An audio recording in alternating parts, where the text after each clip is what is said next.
माझं नाव किशोरराजे दादासाहेब गाडे. मी जिल्हा परिषद माळेनगर या गटासाठी उमेदवारी अर्ज राष्ट्रीय काँग्रेस पक्षातर्फे दाखल केलेला आहे.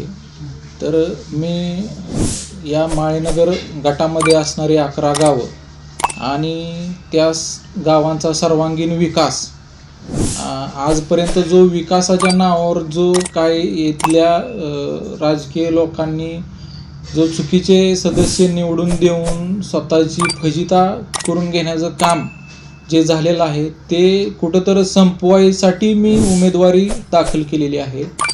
भारत देशातला 1-2 नंबरचा पक्ष सध्या म्हणून भारतीय काँग्रेसची ओळख आहे.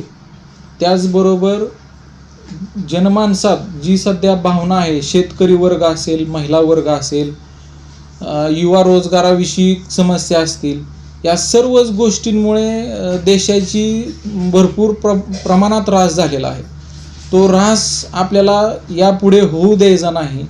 ग्रामीण भागात जो शेतकऱ्यांना न्याय मिळाला पाहिजे त्या न्यायासाठी कुणीतरी उठावं, कुणीतरी त्यावर विचारणा करावी, कुणीतरी जनतेचा आवाज, सर्वसामान्याचा आवाज व्हावा. ह्या गोष्टीसाठी मी उमेदवार म्हणून भारतीय काँग्रेसतर्फे मी माळेनगर गटात अर्ज दाखल केलेला आहे. तुम्ही आता अर्ज दाखल केलाय, काँग्रेसच का निवडलं? तुम्ही चळवळीतील कार्यकर्ता आहात, काँग्रेसमधून उभा राहण्याचा उद्देश काय आहे? मी काँग्रेसच पक्ष का निवडला ह्याला एक बरीच कारणं आहेत, पण मुख्य कारण तुम्ही आज पाहता की पूर्ण देशामध्ये देशाचे नेते राहुलजी गांधी यांचं एक विजन आहे की आपण जी लोकशाहीचा ऱ्हास होत चालला आहे ती लोकशाही वाचवायची. ती लोकशाही वाचवण्यासाठी पहिल्यांदा जो संविधानावर घाला होत आहे तो घाला वाचवण्यासाठी एक खारीचा वाटा म्हणून मला एक ग्रामीण भागातून एक मला संधी मिळाली आणि या संधीचं सोनं करण्यासाठी मी आज जनता मायबाप यांच्यासमोर मी काँग्रेस पक्षातून मी उभा राहिलेलो आहे. तुमच्या जिल्हा परिषदेच्या गटामध्ये फिरत असताना नागरिकांचा कसा प्रतिसाद मिळतोय?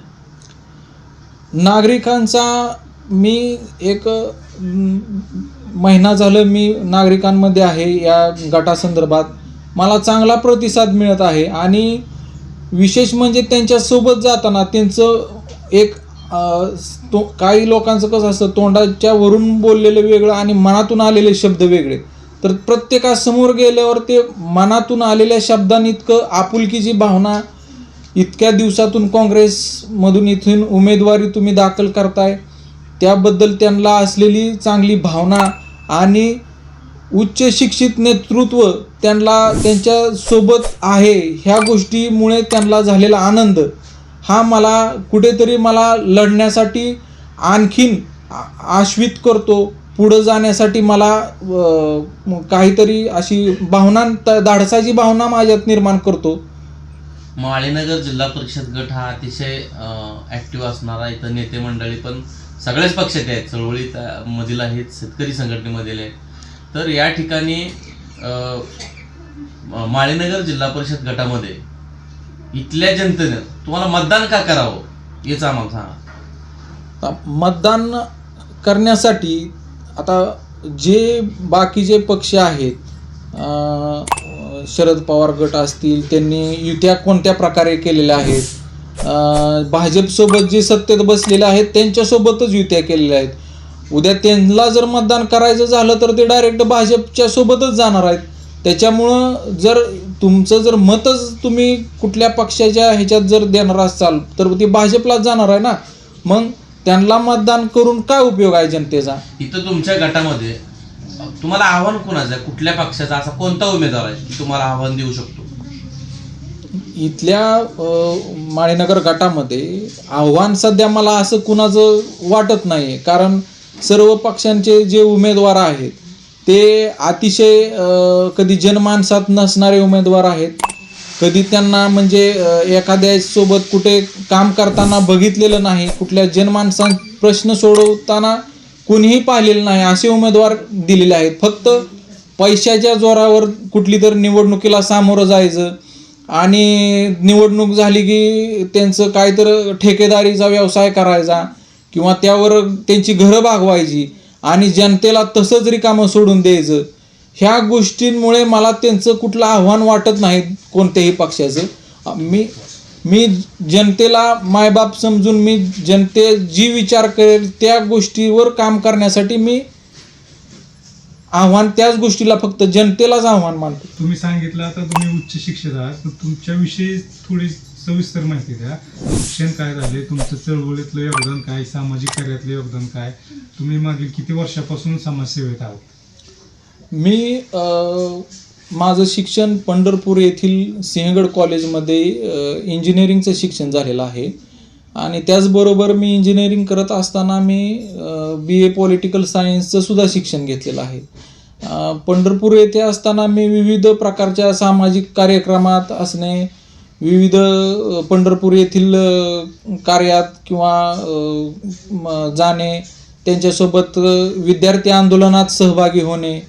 त्याचबरोबर मला या कार्यक्रमांमुळे मला एक लोकसेवेची एक गोडी लागत गेली आणि तिथून पुढे मी ज्यावेळेस माझं शिक्षण पूर्ण करून मी वाफेगावला आलो, तिथून मी भारतीय काँग्रेस या पक्षामध्ये युवक काँग्रेसचा पदाधिकारी म्हणून मी पूर्ण सोलापूर जिल्हाभर मी काम केलं. त्यामध्ये मी ज्यावेळेस कोरोनाचा काळ असेल त्यावेळेस काँग्रेस हे महाराष्ट्र विधानसभेच्या सत्तेमध्ये होतं, त्यावेळेस लोकांच्या भरपूर समस्या सोडवण्याचं काम मी केलेलं आहे. आणि त्यानंतर सरकार जेव्हा गेलं तरीही आम्ही कोणतं सरकार नाही म्हणून अशी कुठली गोष्ट न बघता ते आंदोलनास्वरूपी लोकांची कामं करून घेऊन आम्ही एक जनतेला न्याय देण्याचा प्रयत्न आजपर्यंत केलेला आहे. आणि ते काम करत असताना मी भारती विद्यापीठ येथे कायद्याचं शिक्षणसुद्धा घेत आहे. आता शेवट जाता जाता माळीनगर गटातील किती गावं आहेत आणि त्या गावातील जनतेला तुमचं काय आव्हान असेल? माळीनगर गटामध्ये एकूण 11 गावं आहेत जिल्हा परिषद निवडणुकीसाठी. यामध्ये आपण जर पाहता विस्तार खूप मोठा आहे, 33,000 मतदान आहे. खंडाळी असेल, आपले माळीनगर आहे, दत्तनगर आहे, त्यानंतर सवतगव्हाण, बिजवडी, तांबवे व गणेशगाव आणि त्यानंतर खाली नदीकडचा भीमा नदीच्या जवळचा भाग पाहता आपण लवंग असेल, इकडे वाफेगाव आहे, संगम आहे, बाभळगाव आहे, अशी सर्व गावं आहेत. आणि मला वाटतं या गावातल्या सर्व मतदार बंधू भगिनी आणि जनता मायबाप यांनी मला दिनांक 5 फेब्रुवारी रोजी मतदान आहे, त्या दिवशी मला मतदान स्वरूपी जनआशीर्वाद देऊन काँग्रेस पक्षाला आणि आपल्या सर्व जनतेतल्या सर्व जणांना माझा एवढंच विनंती आहे की त्या दिवशी मला भरभरून मतदान करून निवडून द्यावे आणि आपली सेवा करण्याचं एक संधी मला द्यावी, हीच विनंती आहे.